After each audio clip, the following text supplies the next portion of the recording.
Howdy folks, I'm Kempt Kappa, keenly keeping killer kilts. I'm Amber. And here are more killer kilts for us to keep. Very, I guess, appropriate for a turtle-like creature, human, reptile thing. Let's get started. Alright folks, and our first letter is titled, Am I a Jerk for Not Delivering a Disabled Woman's Food to Her in Bed? So I'm in the last month of my pregnancy. I had to stop working, doctor's orders. My job was complete physical labor, and I wasn't gaining enough weight. At 8 months pregnant, my daughter was 4 pounds, and as a single woman, 22, not working wasn't an option. So I went on maternity leave and I started doing DoorDash.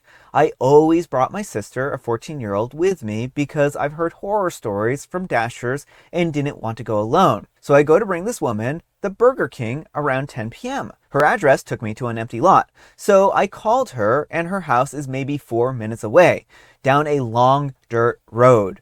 The instructions said to call for a pin. There was a gate with a pin pad, but it was already opened, so I assumed that it was for that. So I disregarded the message.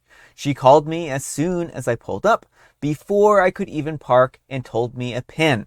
I didn't think much of it, and I said okay, still assuming that it was for the gate's pin pad. Then I realized that she had a pin pad on her front door. So I sat the bag down, and I called her again to clarify about the pin.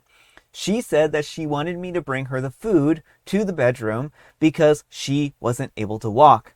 She did have those middle ramps for the wheelchair leading to her front door, but you could see from the outside every single light in the house was off.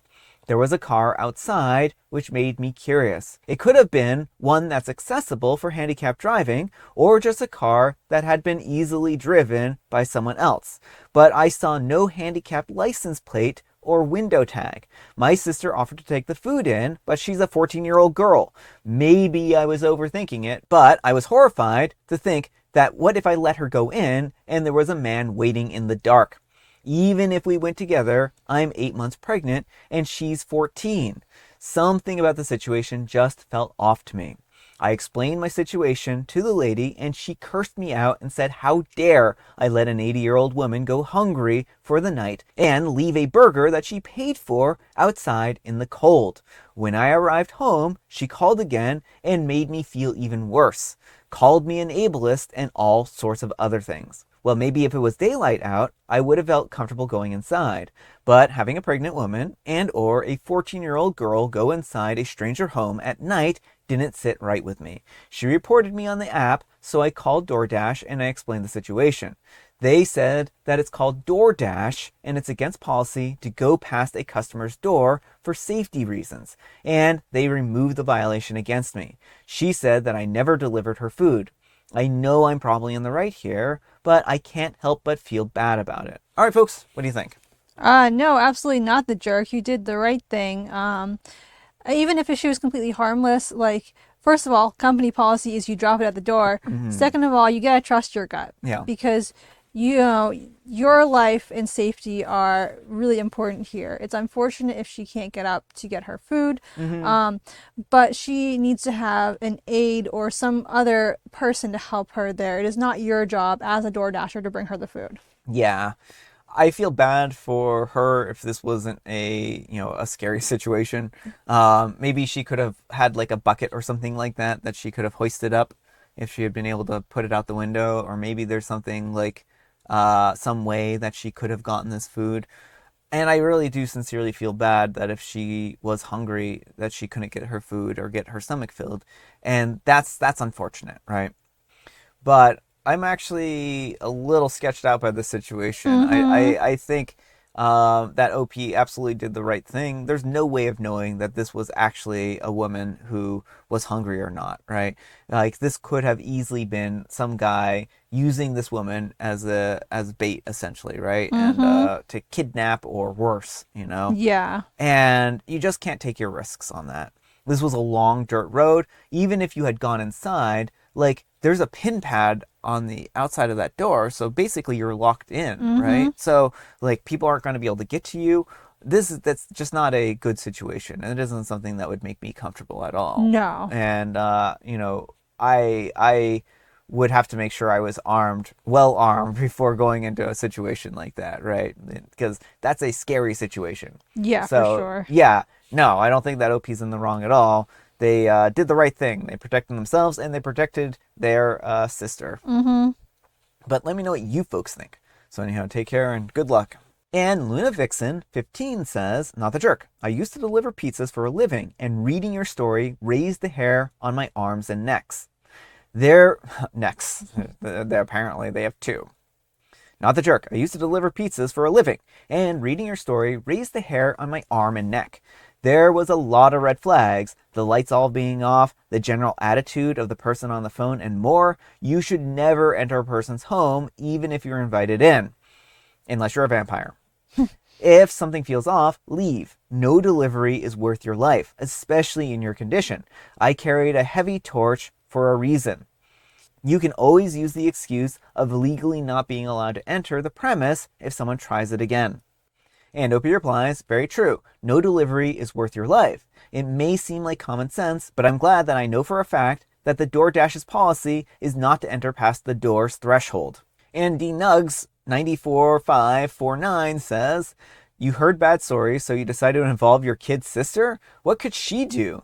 Was she sitting in the car with a gun? I'm sorry about your situation, but that doesn't make sense. And Opie replies, I do have a weapon in my car, but it's not always my sister with me. It could be my dad, older sister, brothers, whoever is available and willing to drive around with me. It's more for the comfort of knowing that I'm not alone, and if I were to get jumped in the yard or taken inside, etc., they can call for help. On the occasion that it is my little sister with me, I always leave the weapon in the vehicle with her, and she already knows how to lock the doors if she's in the car alone, whether we're door dashing or not. Andy Nugs 94549 says, you can get a panic button that links to your phone that auto dials 911 and provides your location. That's a better solution than involving a kid. And Opie replies, I know iPhones have that feature to push the power button like 5 times and it will call emergency services.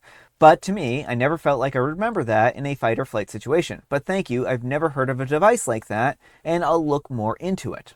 And Miss Moom says, the address being an empty lot was suspicious. So it wasn't on record? Them being asked to go inside a dark house? Not the jerk, absolutely. I hope DoorDash bans that customer. And OP replies, at first, when I called her, I was like, the poor lady probably put in the wrong address. But it just started to feel more and more sketchy. I live in a rural area, so it's not uncommon for the directions to be a little off or try to make you drive down a wash. But definitely after she asked me to come inside, it was so sus. I know DoorDash blocked her from my account basically, but I really hope that they look into that customer more. Alright folks, and our next letter is titled, I'm a 30-year-old male and I accidentally appeared shirtless in my girlfriend, a 28-year-old female's work meeting, and she is furious and crying.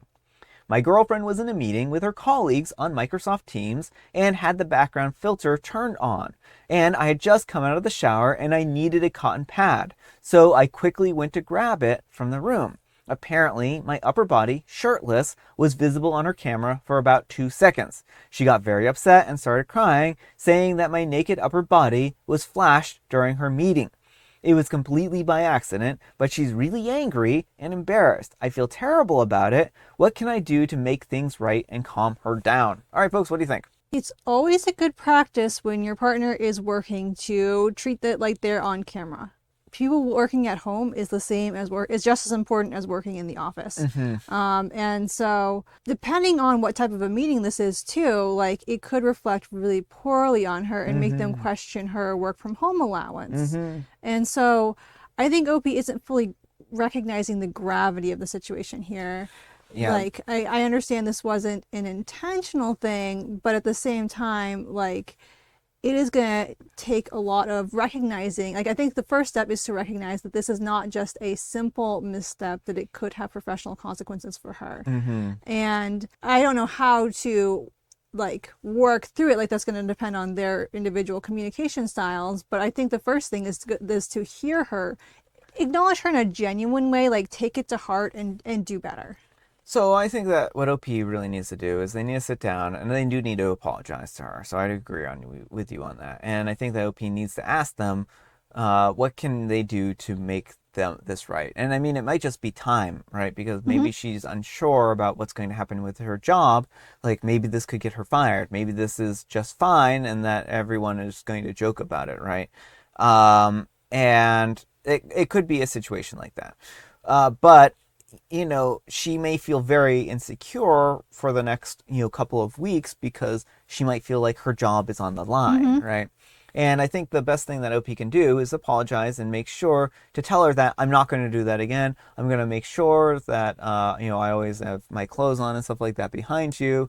Maybe not go in and out behind her so that there isn't like distractions while she's working. Yeah. So, because that could also, reflect poorly on her. Yeah. Well, in general, it's best to like stay out of camera range Mm-hmm. as much as possible.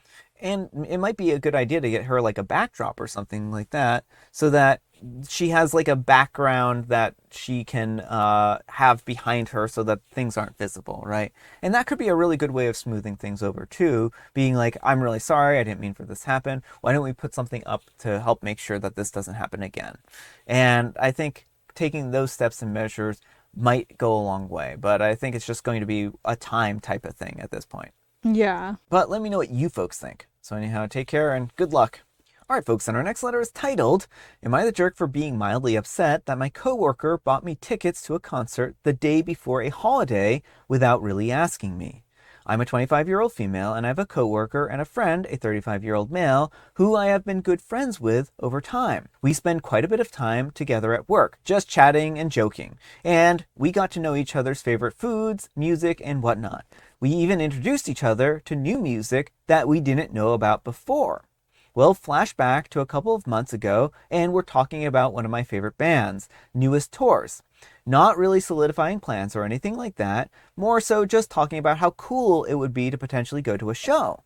I, however, mentioned that it would probably not be very doable because of the fact that it is the day before the holiday, and I'm probably going to be seeing family that day. Well, fast forward to a couple days after that, when I'm cleaning a bathroom at work. One day, and all of a sudden, I get a message from Messenger with a screenshot of a receipt for 2 tickets bought for this band.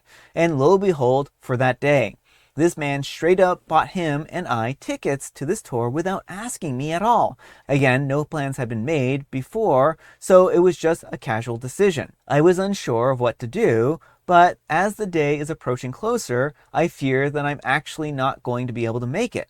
The concert is the day before Thanksgiving, and my dad will probably only have that day, Wednesday, off, and that I'll be able to see him. Considering that he works third, I like to take advantage of those days when I can. I even mentioned the concern for my friend, and he responds with either, I'll drive you wherever you need to be, or, well, you have plans for that day, which quite honestly in my mind is very rude. He just says that he wants me to experience joy in most ways possible, and I understand that. But you're also not taking into consideration the things that might bring me joy on that day, and to me, that's not a friend. Also, not that this matters too much, but my husband and I are in a very odd and growing period of our relationship at this point in time. So the fact that he expects me just to take off to a concert with another man and my husband not being a little bit concerned about that is very interesting and strange to me. I guess my question is, would I be the jerk if I all of a sudden told him that I'm not going to be able to make those plans? I just feel like I wasn't considered from the beginning. Only fact that it might bring me joy. But again, I understand, but I also feel like you should take my thoughts and feelings about the matter into consideration before just making a decision without really consulting me. Edit, I'm polyamorous and in an open marriage, but I have made it clear that I only want to be friends with this man due to our job and other related potential issues. All right, folks, what do you think? No, you would not be the jerk. And I think you hit the nail on the head when you said that he wasn't acting like a friend. Mm-hmm. This is not friend behavior. Mm-hmm. This is deeply controlling. He has made plans for you, knowing that this is a bad day for you, and just tells you to abandon them because, well, you have plans. You did not make these plans. You do not have to hold to plans you didn't make. Mm-hmm. So what I think is going on here, he thinks that he's going to get into OP's pants. Hmm. Plain and simple. He just wants her to experience all the joy, right? And like, what's that going to be for, when they have to drive out to a hotel room or something like that? Oh, it's so late. I've been drinking or we've been drinking or any number of things here, right? I think that he knows that OP is polyamorous and he thinks that he's going to take his shot. I think that's really what boils down to here. Call me cynical.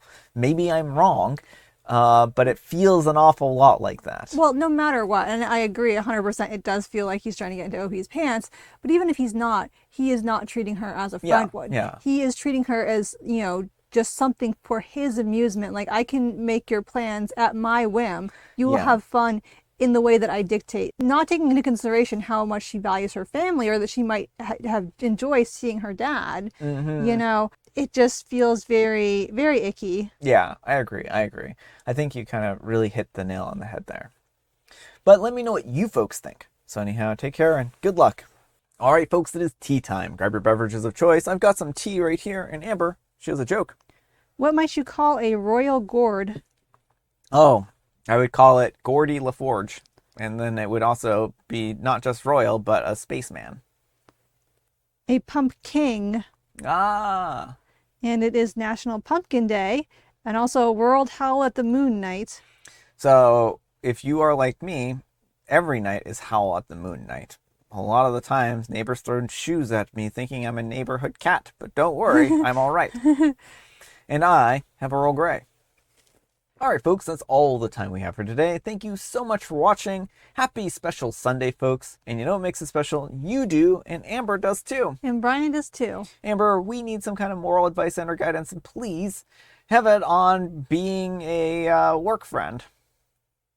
Don't make unilateral decisions for someone else. Like, I feel like that should be obvious, but apparently it's not. Yeah.